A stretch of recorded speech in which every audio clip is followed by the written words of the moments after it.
Rocked by budget cuts, state universities are enrolling more out-of-state and international students, and a lot of them are coming from China.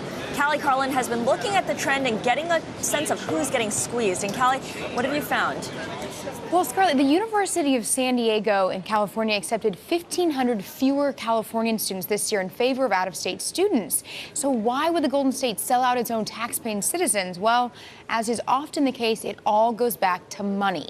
Non-residents pay almost double in tuition. At UCSD, for example, it's $23,000 versus $13,000 for California residents.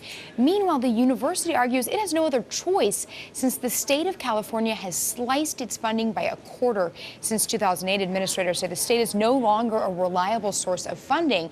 And in the midst of all this, it appears that the high-achieving Asian Americans are getting squeezed. Take a look at UCSD's freshman class. For example, the number of students from mainland China jumped by 12 times in 2 years, while the number of Asian American Californians fell by about 30% during that same period.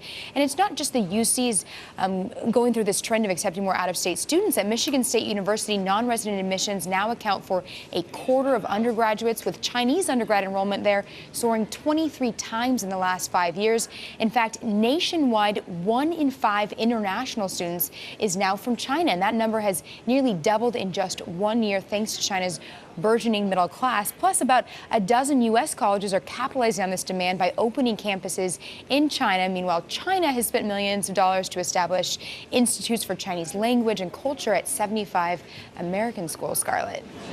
Cali, it's a good thing I graduated from college years ago, because I would never be able to get into college now, given all this. It's incredibly competitive. Yeah, thank you so much for bringing us that story. Cali Carlin on how state universities are cutting back on in-state acceptances.